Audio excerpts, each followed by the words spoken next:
नमस्कार दोस्तों। आज हम लोग समझेंगे एक्सटर्नल थ्रेड के इफेक्टिव डायमीटर को कैसे मेजर करते हैं। जो एक्सटर्नल थ्रेड है इसके इफेक्टिव डायमीटर को मेजर करने के लिए डिफरेंट टाइप्स की मेथड्स होती हैं। उनमें से एक मेथड ऐसी है जिस पर एग्जाम में बार बार क्वेश्चन पूछा जाता है। तो वह मेथड है जिस पर बार बार एग्जाम में क्वेश्चन पूछा जाता है, वह है two wire method. Two wire method एक इंपॉर्टेंट मेथड है। इस पर कई बार एग्जाम में क्वेश्चन पूछा जा चुका है। आप लोग ध्यान से समझेंगे और वीडियो पूरा देखेंगे। चलते स्टार्ट करते हैं। स्टार्टिंग होती है कि टू वायर मेथड है, उसमें कौन सी मशीन का हम लोग यूज करते हैं। तो जिस मशीन का यूज करते हैं उसका नाम है floating carriage diameter measuring machine. Floating carriage diameter measuring machine का यहां पर 2D डायग्राम मैंने बना रखा है। इसी को आपको एक्सप्लेन करना है, उसी को बनाना है। सबसे पहले इस मशीन को मैं एक्सप्लेन कर देता हूं, कौन कौन से पार्ट्स होते हैं और कैसे ये काम करती है। इसमें मेन 3 पार्ट्स होते हैं। कितने? 3 पार्ट्स होते हैं। पहले पार्ट्स को बोलते हैं हम, क्या बोलते हैं? First carriage. क्या बोलते हैं? फर्स्ट कैरेज, या इसी को हम लोअर कैरेज के नाम से जानते हैं। लोअर कैरेज के नाम से जानते हैं। अब ये कहां पर लगा रहता है, कैसा दिखता है, ध्यान से देखें। यहां पर ये बेस लिखा हुआ है। ये जो पूरा पार्ट है, जहां पर मैं एरो चला रहा हूं ग्रीन कलर का, आपको दिख रहा होगा। ये जो पूरा पार्ट है इसको क्या बोलते हैं हम? लोअर कैरेज या फिर फर्स्ट कैरेज। यह कास्ट आयरन का बना रहता है, मजबूत। इसमें दोनों ओर लेफ्ट हैंड में और राइट हैंड में पिलर्स लगे रहते हैं, और दोनों पिलर्स में अटैच रहते हैं सेंटर। जो सेंटर लिखा है यहां पर आपको दिख रहा है, एक सेंटर इधर बना हुआ है और दूसरा सेंटर इधर बना हुआ है। इन दोनों सेंटर के बीच में जिस भी ऑब्जेक्ट की हमें इफेक्टिव डायमीटर को मेजर करना है, इन दोनों सेंटर के बीच में लगाया जाता है या फिर क्या फिक्स किया जाता है। कब? जब हमें किसी ऑब्जेक्ट के इफेक्टिव डायमीटर को मेजर करना हो तो इन दोनों सेंटर के बीच में उस ऑब्जेक्ट को लगाया जाता है। ये हो गया हमारा फर्स्ट कैरेज। अब इसके जस्ट ऊपर जो फर्स्ट कैरेज है, इसके ऊपर ही माउंट किया जाता है किसको? सेकंड कैरेज को। तो जो हमारा यहाँ फ्लोटिंग कैरेज लिखा हुआ है, ये वाला, ये जो दिख रहा है, ऐसा हम जो एरो चला रहे हैं, ये पूरा जो बना हुआ है रेक्टेंगुलर टाइप का, इसे बोलते हैं हम सेकंड कैरेज, जो कि फर्स्ट कैरेज के ऊपर लगा रहता है। अब इसका फंक्शन क्या होता है? तो इसका जो फंक्शन होता है वो ध्यान से समझें, क्योंकि जो सेकंड कैरेज है इसके ऊपर थर्ड कैरेज लगा रहता है। थर्ड कैरेज लगा रहता है जिसपे पूरी तरह हमारा माइक्रोमीटर की तरह स्केल होती है और ड्रम लगा रहता है। तो ये और एनविल रहती है। तो जो हमारी एनविल है, इसको जो हमारा जिस ऑब्जेक्ट का हमें डायमीटर मेजर करना है उस पर सेट करने के लिए लेफ्ट डायरेक्शन में और राइट डायरेक्शन में मूव कराकर हम क्या करते हैं, जो सेकंड कैरेज है उसका उपयोग करते हैं। जैसे कि ये एक्सेस है हमारी, अलोंग द एक्सेस, एक्सेस की जैसे लेफ्ट हैंड डायरेक्शन में हमें ये जो स्केल बनी दिख रही हैं, इनको हमें इधर को मूव कराना है, ये एनविल इस पर सेट कराना है, तो हम इधर को कर सकते हैं। इससे ये हमारा फ्लोटिंग कैरेज लिखा हुआ है, या फिर इसको हम सेकंड कैरेज के नाम से जानते हैं, इसकी सहायता से। या फिर हमें राइट हैंड डायरेक्शन में ये एनविल को सेट करना है, ले जाना है, तो हम इसकी सहायता से इसको मूव करा सकते हैं। कह सकते हैं सेकंड कैरेज का उपयोग है लेफ्ट और राइट में अलोंग द एक्सिस हम इसको स्लाइड करा सकते हैं। फिर जो सेकंड कैरेज इसके ऊपर थर्ड कैरेज लगा रहता है, क्या थर्ड कैरेज, या उसको हम अपर कैरेज के नाम से जानते हैं, या फिर किसके? अपर कैरेज के नाम से जानते हैं, जो आपको यहां पर दिख रहा होगा। ये फिड्यूशियल इंडिकेटर लिखा हुआ है, इस पर रीडिंग बनी जाती है टोटली, और नीचे क्या माइक्रोमीटर ड्रम लगा रहता है। माइक्रोमीटर ड्रम लगा रहता है, क्योंकि ये जो पूरी स्केल है या पूरी मशीन पे से हम जो रीडिंग लेते हैं, तो मशीन से रीडिंग लेते हैं, वह किस प्रिंसिपल बेस रहती है? ये बिल्कुल माइक्रोमीटर का जो प्रिंसिपल है उसी की तरह ये काम करती है। माइक्रोमीटर में जैसे हम रीडिंग लेते हैं उस तरह सेम रीडिंग हमें यहां पर लेने पड़ती है। वैसे ही यहां पर ड्रम लगा रहता है जैसे वहां पर लगा रहता है। ड्रम की सहायता से क्या करते हैं, जैसे हमें जिस ऑब्जेक्ट का इफेक्टिव डायमीटर हमें मेजर करना है उसको हम क्या करते हैं, इन दो सेंटर के बीच में फिक्स करते हैं। फिक्स का मतलब है ये दो हमारे जो हमारे प्लस लगे, इसकी सहायता से इधर को भी जा सकते हैं और इधर को भी जा सकते हैं। तो इसका गैप को हम ज्यादा कर सकते हैं, गैप को बढ़ा सकते हैं, तो इसके बीच में लाते हैं। इसके जो जिस ऑब्जेक्ट का हमें इफेक्टिव डायमीटर मेजर करना है उसके सेंटर पे इन दोनों जो हमारे सेंटर से इसके पॉइंट को हम फिक्स करा देते हैं, जिससे वह फिक्स हो जाती है। फिर हम क्या कर सकते हैं, जो हमारा थर्ड कैरेज है या अपर कैरेज है वह कैसा 90 डिग्री पर लगा रहता है। जो एक्सेस है इसकी हमारी, जो हमारा ये फर्स्ट कैरेज है उसकी एक्सेस की तुलना करें तो उसकी 90 डिग्री पर हमारा थर्ड कैरेज लगा रहता है। ये देख रहा है, ये 90 डिग्री पर थर्ड कैरेज लगा है।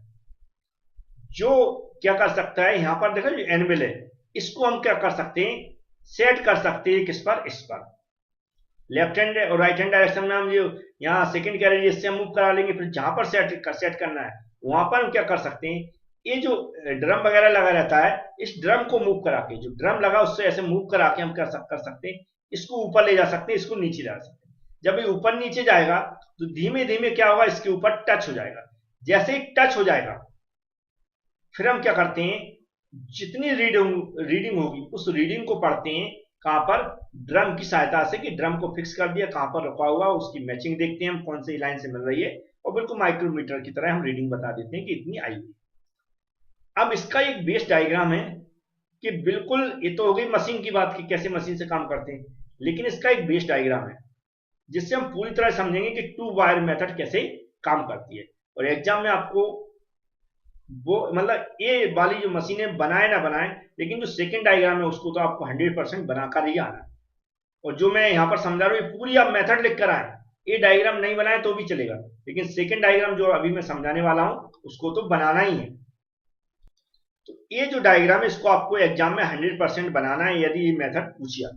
जो ऊपर का डायग्राम था यदि वह मशीन आपसे बन जाए तो अच्छी बात है, नहीं बनाते हैं तो उसकी थ्योरी तो लिख कर आए, जो उसमें पार्ट्स वगैरह रहते हैं कैसे काम करते हैं, पूरे प्रोसीजर तो आपको लिखना ही पड़ेगी। क्योंकि डायमीटर मेजर कर रहा है तो आपको बताना पड़ेगा कि कैसे कैसे आपने जिस ऑब्जेक्ट की हमें इफेक्टिव डायमीटर को मेजर करा उसको कैसे फिक्स किया, कहां पर फिक्स किया, कैसे रीडिंग ली, ये पूरा आपको समझाना पड़ेगा। अब यहाँ पर लेते कैसे रीडिंग है समझेंगे। ये एनविल हो गई जो मैंने ऊपर बताई थी। एनविल को हमने क्या किया, जो भी ड्रम लगा उससे घुमाकर हमने क्या किया, यहाँ पर सेट कर लिया। सेट कैसे करते हैं, इसमें हम क्या करते हैं, वायर लिखा, वायर या रॉड का उपयोग करते हैं, वायर का या रॉड का उपयोग करते हैं। जो एक हिस्सा इसका ऊपर लगा हुआ है एक नीचे लगा, तो इस क्या होगा, टू वायर होगा। कितने होगा, टू वायर होगा, एक ऊपर लगा हुआ है एक नीचे लगा। इसको जो हमारे फ्लैंक होते हैं, जो फ्लैंक के बीच में जो हमारे थ्रेड होते हैं उनके जो फ्लैंक होते हैं उनके बीच में जो गैप है दिख रहा है, ये फ्लैंक होते हैं, ये फ्लैंक, इनको हम क्या बोलते हैं, फ्लैंक बोलते हैं। जो हमारी थ्रेड से उसकी टर्मिनोलॉजी समझोगे तो समझ में आ जाएगा, ये फ्लैंक बोलते हैं। तो ये फ्लैंक इन दोनों के बीच में हमने क्या किया, जो हमारा वायर है या कोई रॉड है उसको फंसा दिया, दोनों तरफ फंसा दिया, और जस्ट उसके ऊपर ही हमने एनविल सेट की। जस्ट उसके ऊपर क्या लाया, जो ड्रम को घुमाया तो एनविल कहाँ किसके ऊपर आई, जो हमारी वायर के एंड थे या फिर रॉड थी उसके ऊपर लग गए।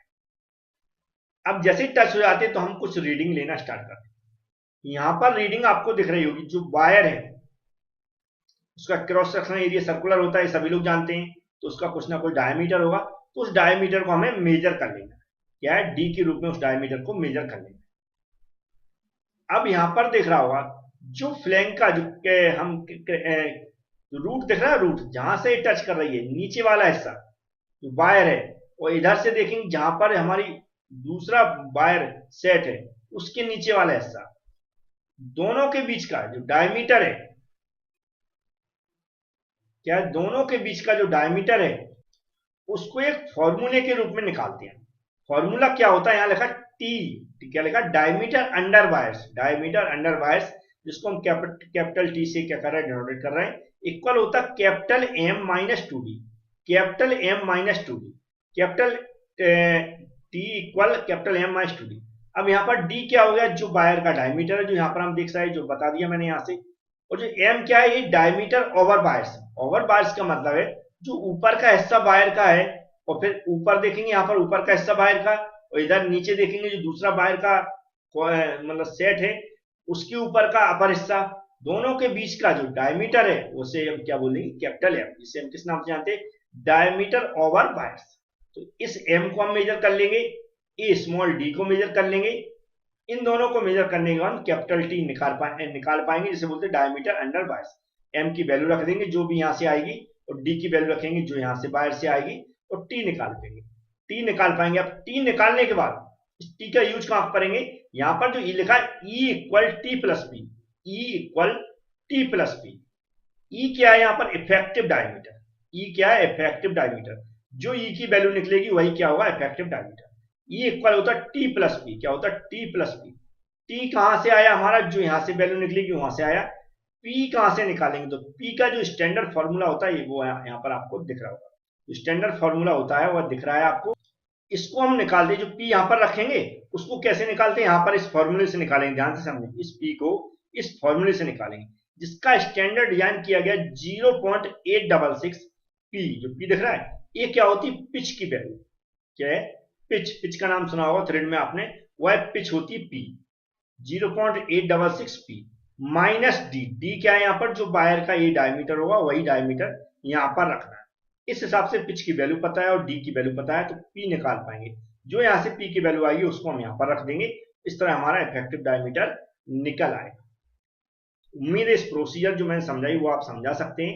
एबी क्लास एप्लीकेशन पर इसकी पीडीएफ अटैच है वीडियो के साथ, वहां पर आप देख सकते हैं। और जिस भी स्टूडेंट ने जो हमारा मेजरमेंट एंड मेट्रोलॉजी का कोर्स खरीदा है, जो खासकर पीडीएफ वाला, उसमें भी मैंने ये सब सारी पीडीएफ अपलोड कर दी है।